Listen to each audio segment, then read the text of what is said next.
Part two, and I want to mention just how commendable it is to try to start off a story of this type of caliber, to start bringing in magical creatures, fantasy. This is not light lifting, this is rather heavy lifting to even get a start on it.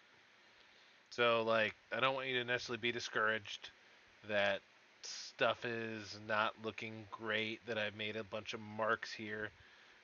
This is all just progress. That's what we talk about in class. I'm not looking for perfection. We're looking for progress. And you can't make progress if you're not trying stuff and testing it out. So it's one thing to just sit down and write a story about family. It's another thing to start giving family superpowers and figuring out what is the most effective and meaningful and audience engaging way to do that.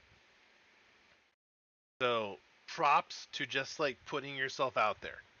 It's more than most people will even attempt. So, Walter laughed uncontrollably. Dented. Oh no, that's all part of the same paragraph. Oh my gosh. Ignore that. I think laughter, or is that a separate? Okay. Walter laughed uncontrollably. Grandma Louie swiftly sweeps Walter's legs while holding him by his ankle. So this is like the wrong tense. Swiftly sweeps.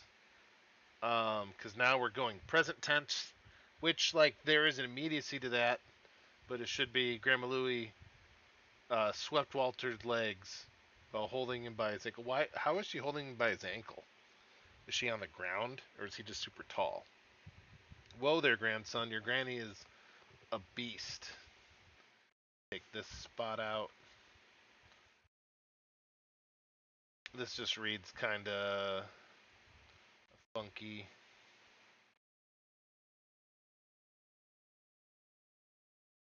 Another paragraph break. Take out that space. My bad. Comma. Capital I. I forgot to tell you. Forgot to tell your granny a werewolf. She fell in love with the vampire. I forgot to tell you your granny was a werewolf and fell in love with the vampire. I think that's what you're trying to communicate.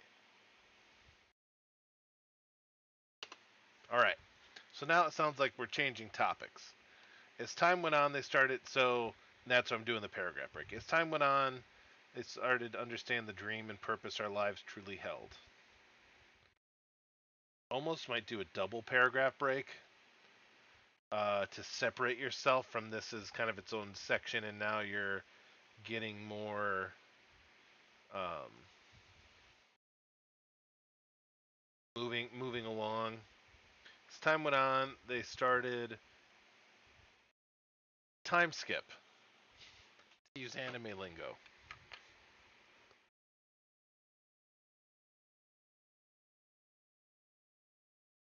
As time went on, they started to understand the dream and purpose our lives truly held.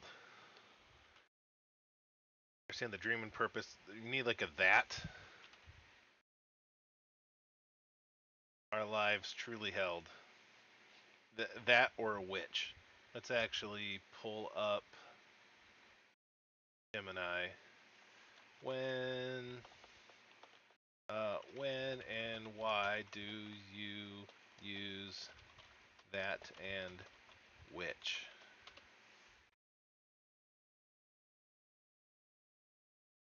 Grammatical nuances.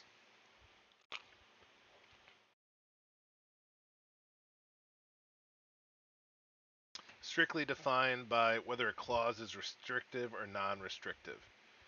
Use that for restrictive clauses. Restrictive clause contains information that is essential to the sentence. If you remove it, the meaning of the sentence changes or becomes too vague.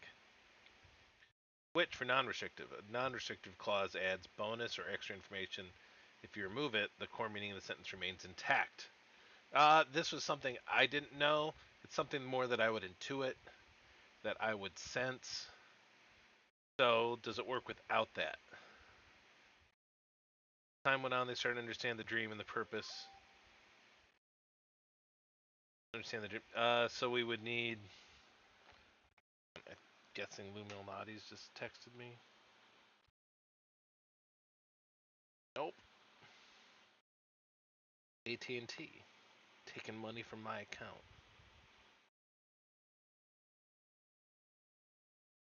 Isn't life wonderful? Yay, we had enough to pay for it. Mildly joking. I knew we would. All right. As time went on, on which they started to understand the dream and purpose. The sentence does not work without the that. Um, it is, we need that here because it is restrictive. Man, grammar's awesome, don't you think? So let's take out that. We need a which our lives truly held. My brothers had questions like, need a comma before we get into a quotation. Uh, why is this our destiny? We could probably still put a comma here and continue. Take out that space. Does this mean we won't ever have a normal life? This might actually be better to have like quotations, or there's a few ways you could do this. Will this affect any of our relationships or friendships?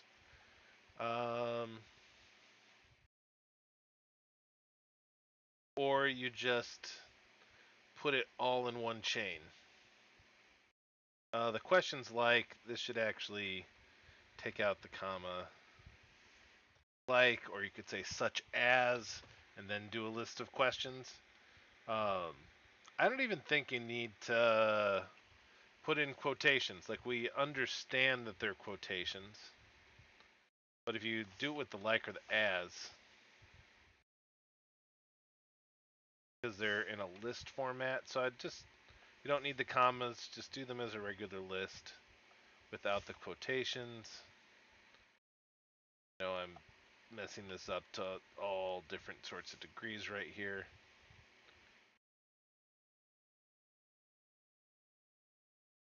It was really Walter who had a lot of serious questions. Spencer was still speeding around the house as I grabbed the top of his head as he zoomed past me. How did you grab him by the top of his head, dude? Like a basketball? How do you grab someone by the top of their head? Do you grab his hair? Grab it with two hands? I'm just not quite sure how feasible that is.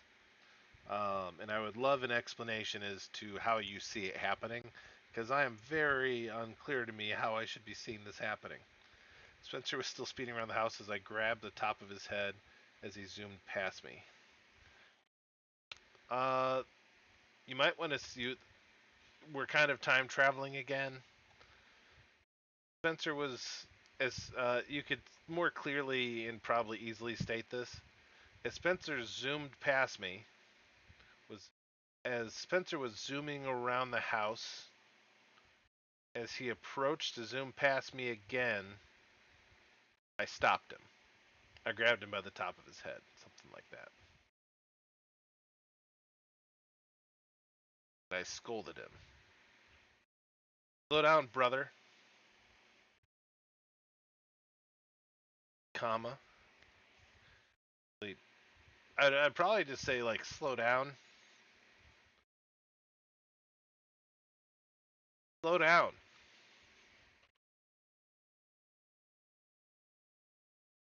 Like whenever I talk to my brother, I don't know if I ever address Sean as brother. Yo, brother. And I would just tell him, slow down. Sean, slow down. Spencer, comma, slow down. You're going to knock over a vase or break something. Comma, I said as I picked him up by his head. How do you pick someone up by their head?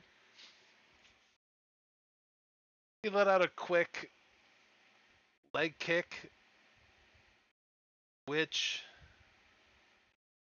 uh, yeah, this case we could do that because we don't need the second part. That landed right in my face.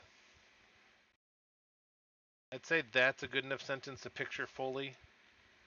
And Then you fill in with it barely phased me, but I definitely felt the potential. I think if you reverse this, it'd be more meaningful. The kick had some potential, so you're telling the audience there is some capability in this. But then you say, but it didn't. But it only phased me. Oh, Sonny here has the fighting spirit. Thought about. I guess that works for Sonny. I'm not sure if you mean to have any ellipses here, or it should be more of a comma. It's the fighting spirit. So this is the grandma saying this.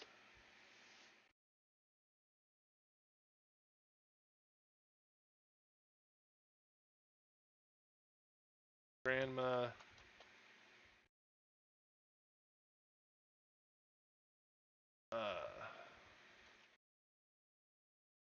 Saw the kick and commented. I said, "Oh, Sonny. Oh, I think it should just really be period.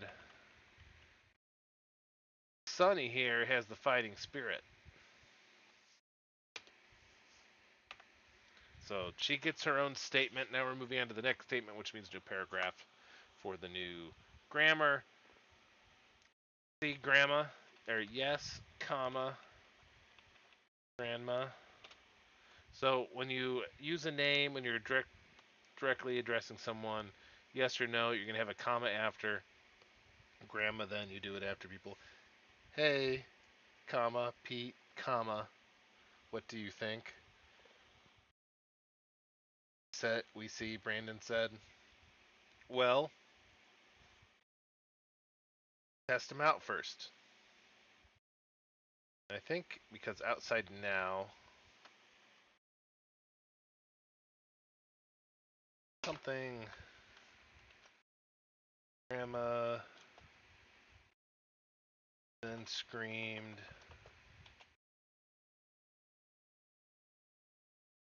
And I would say lowercase outside now. Only need one exclamation. Your audience is going to pick up on it. But if you say she screamed ahead of time, grandma screamed outside now, and you could say then at the top of her lungs. So and that's not, that is, it's saying outside now as as your audience or the people like the storyteller hears it. So he hears the outside now. Now he's filling us in on the texture in the sense that he has of where it comes from, the vocal fry at the top of her lungs. It almost felt like the house trembled. Where those are in response to the actual yelling versus you could say at the top of her. But we know that she screamed. And now, so we have that information. So we're not going backwards in time. We are just updating the description, which is more subtle than kind of the rapidly earlier. And then we also get the response of the house. The house trembled. So this is the start of your training. Who is saying this? Who is saying this? You will race grandma. I would have thought the grandma, but you will race grandma to the city and back. The city, don't need to have all caps here. Just trust your audience to pick up on the exclamation point unless you want to state ahead of time. Like the reaction, he was like very surprised. The city?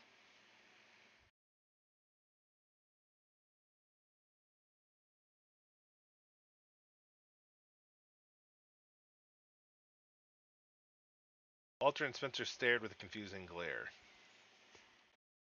Once again, I'm not sure who this is actually. Who is talking?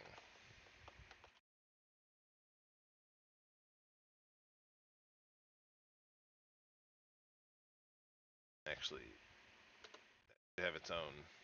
The city? What? Walter and Spencer stared with a confusing glare. Your grandma, you saw grandma move to you in a second. How I say believe yourself should be a separate sentence. Believe in yourself. Right. No.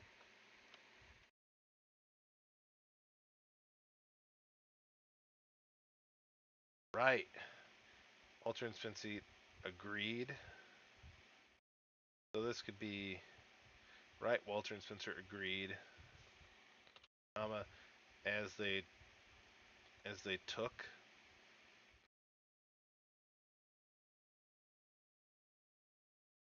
So right now we're bouncing between like present and past tense.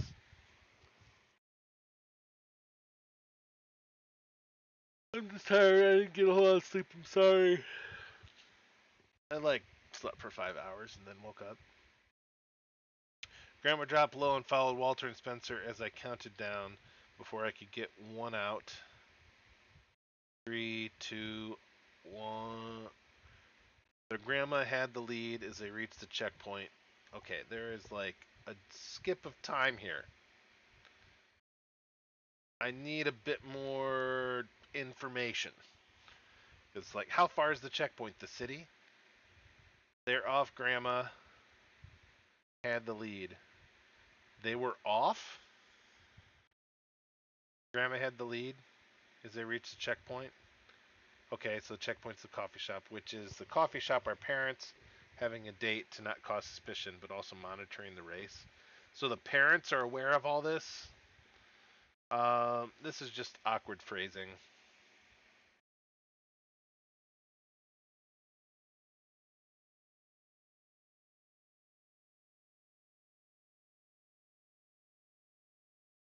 I waited patiently as the race came to an end.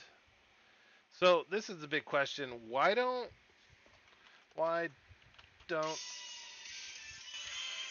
timer to be like it's time to leave soon.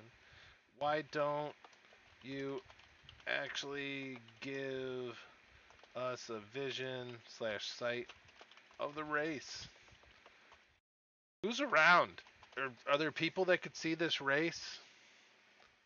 What's the larger context here? How far is it to the city?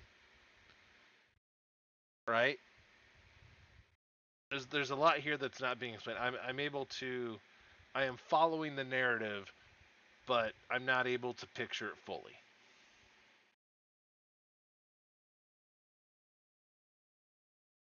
I waited patiently as the race came to an end. I saw Grandma going back and saying the same thing she said when we first raced. I'll make some tea? What? Bro, what just happened here?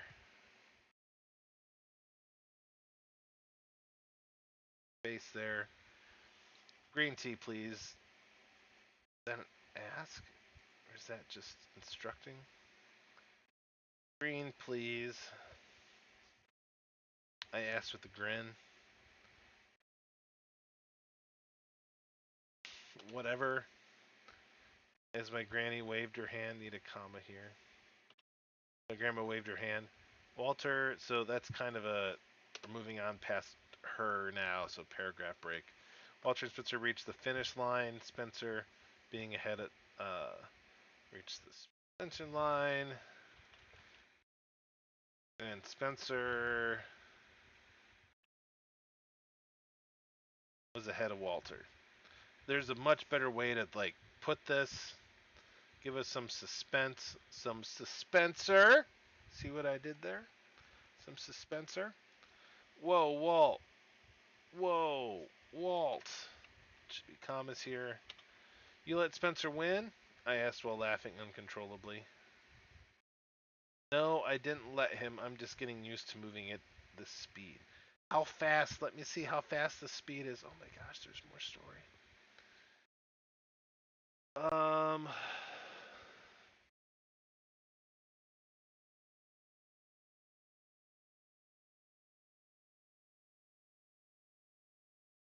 True, I think. Make that its own sense. Glad you know it will get easier. Oh, you need to each time someone's talking, you need to split it into a separate paragraph. What's next? Sensor jumped up and down with excitement.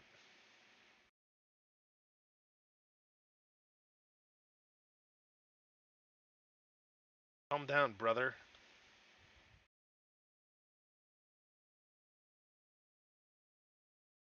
I'd say part, take out part. Next, combat.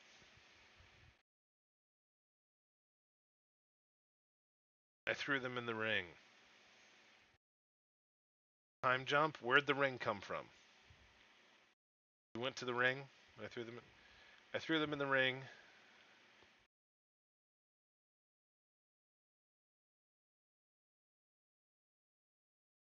And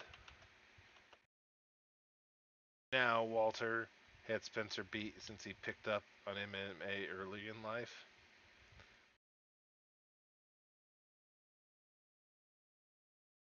Okay, some MMA coaching here. Left, slip, stay grounded and focus. Comma, Spencer.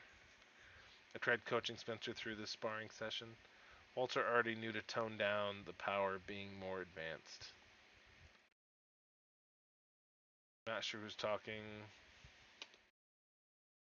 I wasn't going to lose that one, Brandon. Need a comma after one.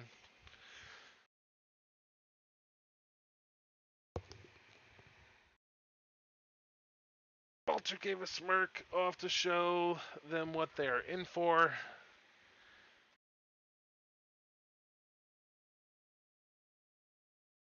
Are you ready? I said to Walter as I transformed half of my body to werewolf form. Only half? What are you, a zone devil fruit user? From One Piece? Whoa! What happened to your ears? Walter walked back to the corner of fighter instincts. This is.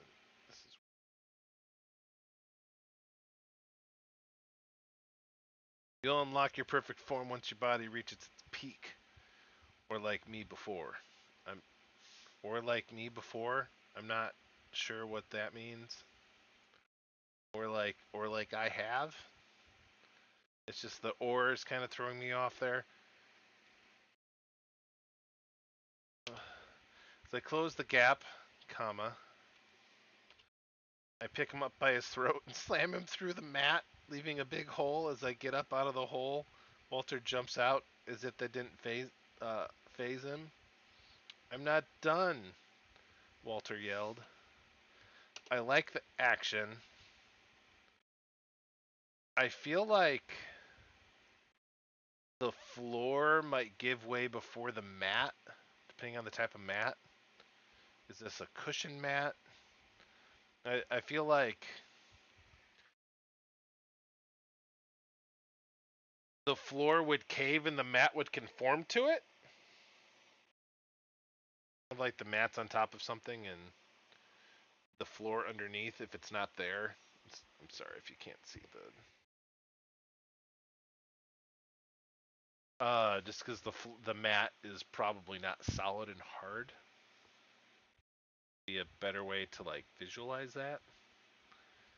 Um, unless you're in like an actual boxing ring. I guess yeah, it's like you said you're like an MMA cage. So yeah, I guess. Then when you said mat, I started picturing just like a mat on the floor. Maybe I'm just tired. I'm not done, Walter yelled. Oh, I got some fight left. I glanced at Spencer. In an instant, I completed a leg sweep and a solid punch to the chest, taking his wind. Spencer, you want a chance? I gave a scary, menacing look. Ah, no, I'm good. Good for now.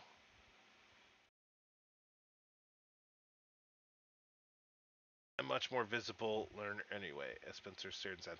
Give me 1 second. I will be back in 1 to 2 minutes.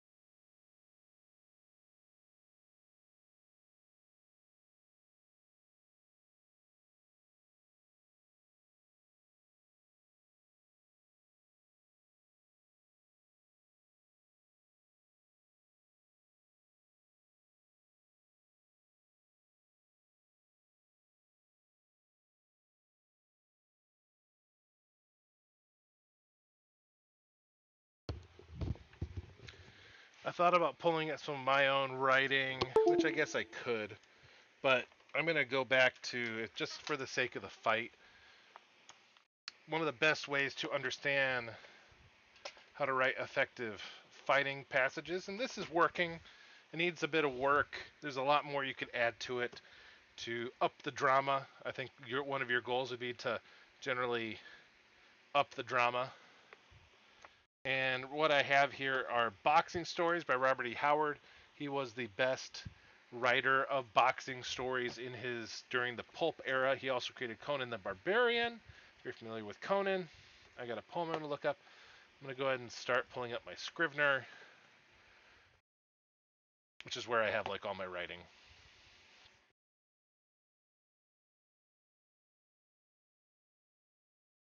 But let's say this is a poem called In the Ring.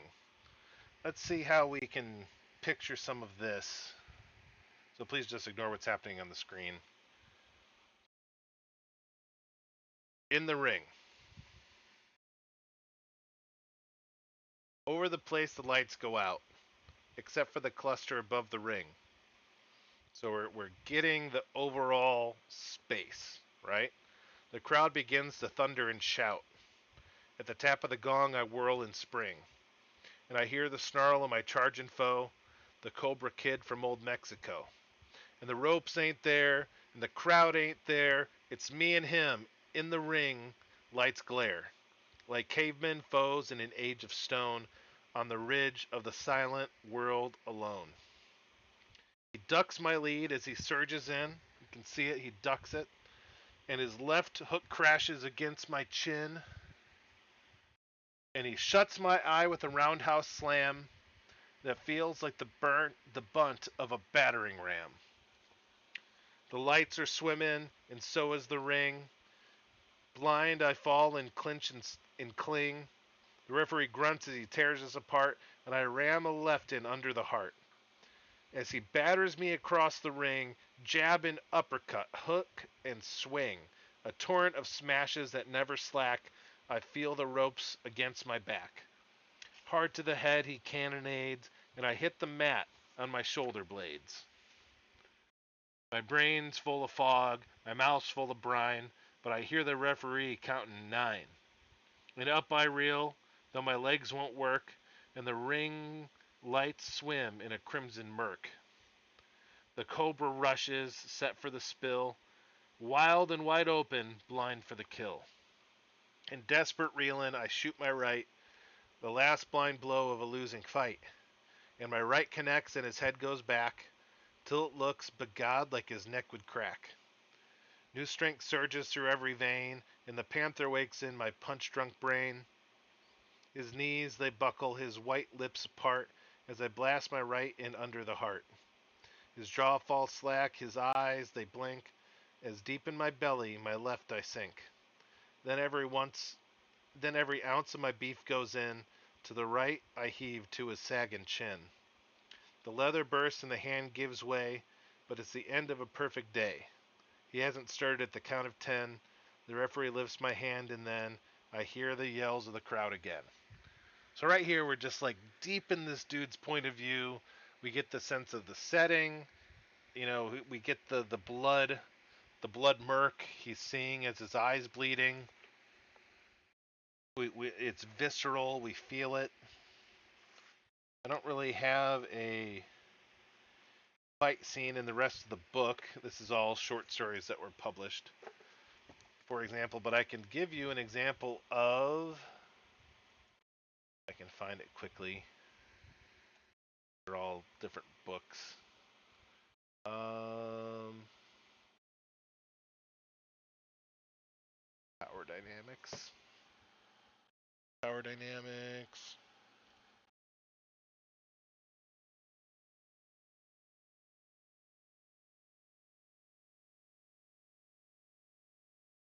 Alternate origin.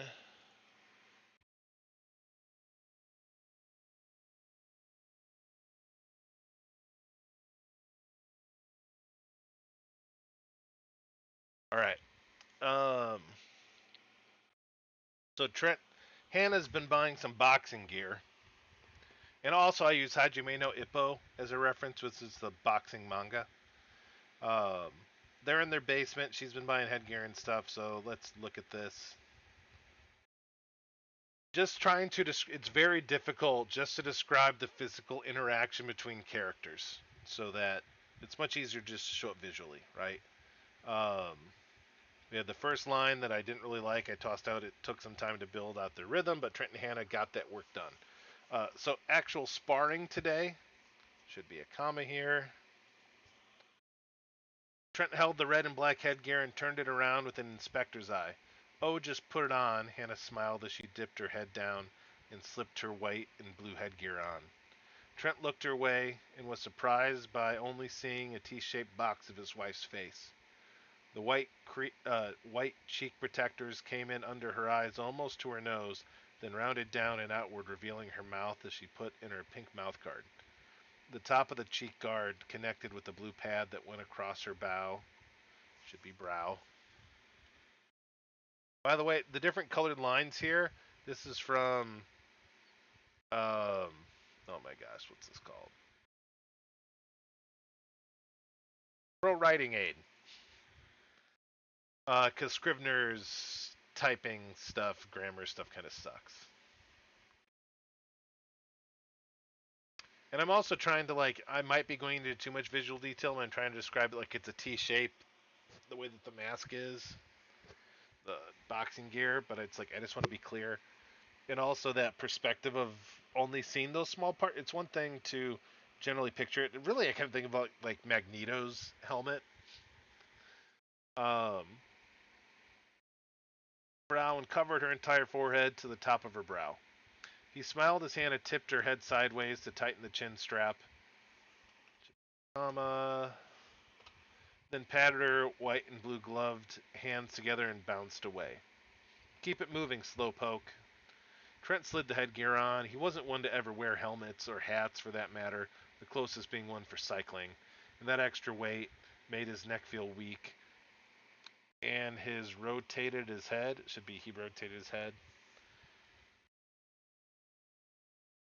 And you'll notice I'm not even paying attention to the lines. As I read this, I am picking up the improper language. Should be a comma here, just because this is the second clause. It's a very long sentence on purpose with these dashes in here. Instead of doing parentheticals, I don't like doing parentheticals as much. I feel like they pop readers out of the story or too much awareness of the storyteller. Just my kind of stylistic choice that I maintain throughout the books. Extra weight made his neck feel weak, and he rotated his head and felt the weight pulling on his neck. Might not need to actually have both of these to kind of decide one or the other. He turned his head to the left and right, and the weight was enough to stop the turn and reverse it. Then he knew it was going to take a few minutes to get used to it. So here is just, I'm awkwardly trying to figure out the best way to describe the effect it has of him having a helmet on. He's not used to having headgear on. It's going to be less about turning your head and just turning your body, Hannah said to him. She patted her gloves together and beckoned, should be beckoned him, beckoned him onto the mat as she backed up from the center to the far side. You're really liking my awkwardness of this, should be a comma, aren't you? Floating from her left foot to her right and back, Hannah's smile shined through, maybe you're supposed to gonna say shone, yeah. Through, and you'll notice I like shined at the moment. I'm not going to just change it. Through the cheek guards, maybe a little. Trent grabbed his black mouth guard. This is supposed to be one word, and slipped it between his teeth. He then raised his guard, left hand roughly 6 inches in front of his shoulder, and right hand 1 to 2 inches in front of his chin. So it's like this. And slowly move forward onto the mat. So moving forward. Ah, my chair keeps rolling.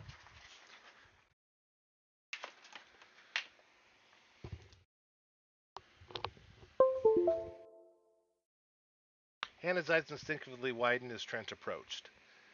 And you'll notice all of this is like deeply in his point of view as he's observing.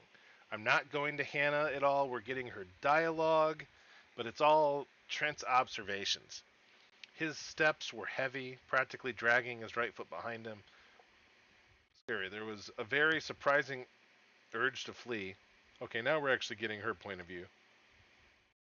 Like she, so now, yeah, we just swapped into her point of view. So that technically her eyes instinctively widened. So I guess this is an physical observation, but it's because we're moving into her point of view. His steps were heavy, practically dragging his right foot behind him. There was a very surprising urge to flee, like she'd never encountered this monster before, which was so strange because she'd not felt this way when Trent was holding the sparring mitts. Maybe it was the headgear and the gloves combined together. She'd not seen him wearing the headgear either, with the red fabric covering his forehead and red strap below his chin and white covering his cheeks. Keep coming, she said, but with a shallow tremolo. So here, I should probably say with a shallow tremolo.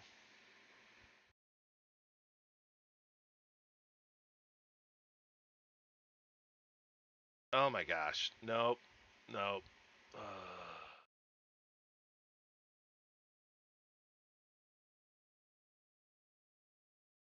The shallow tremolo.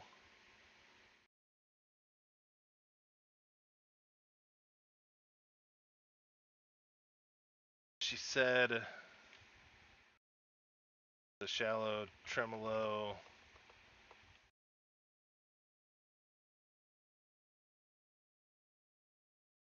She said keep coming.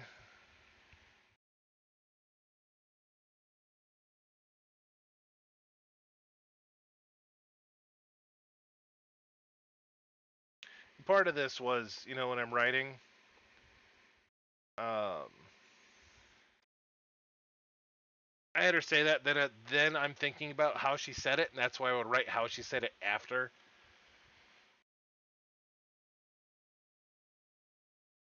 Hannah turned and started the time on the stopwatch hanging on the wall, comma, which she'd preset to 1 minute. You'll notice I did the comma. I didn't even check to see what that said. Just reading it.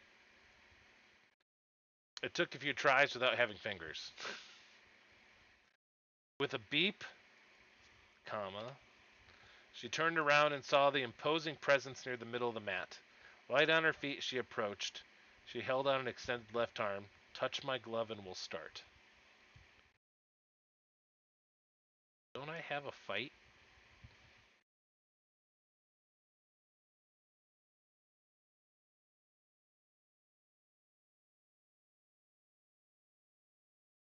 No.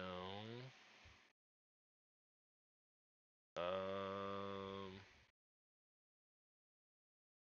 Oh, here's the fight I was looking for. Here, that this is after. Heart rate rising. Her left fist slid away from her shoulder until colliding with the. Oh, so here's the heavy bag. Colliding with the weight of the heavy bag. Just as quickly, it was retracted to her guard position and shifted her weight from the ball of her left foot to the heel, and twisted her right hip forward and her weight onto the ball of her right foot, and rotated her right shoulder forward with her fist shooting ahead into the bag. Left, right, left, right. Her hair was wet with the sweat from the back of her neck. Technically. No, it's still, there's an A there. Back of her neck, while strands not pulled into her ponytail were stuck to her forehead. Left, right, 1, 2, left, right, 1, 2.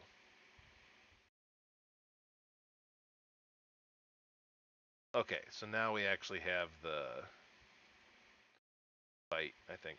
He raised the mitts to where he thought they should be. They were too far apart and held in position as presenting his hands for law enforcement. But Hannah was too tired to say anything. She slid up to him and put her left jab into his left hand, and as she shifted her weight, put it into her right, her straight. Her right straight came in too wide and clipped his left glove, then slid between the widespread mitts. So he's holding the mitts. and she messes up. Trent slipped his head to his left, but her fist went right over his shoulder, and her toes and lefts were too tired. Legs, legs were too tired to retract her weight. Her, her feeling herself falling forward, she bent to her right, and the crotch of her elbow got locked together. Her torso swung. So, as you can see, I've not proofread this, and that's okay. I wasn't planning on showing this. I'm not here to show off the overall quality. I'm here to just give some examples. Like, yes, I'm just trying to say this is how I'm in the process of developing this, because trying to actually write, and I think actually having a sparring match between your vampire and werewolves would be a lot of fun. And you can't do that in 1,000 words. This entire section here with involving the bag and the setup is 1,408 words as it is. So, all right, I gotta get heading to class. It's 12:54, and I gotta go pick up the pizza later.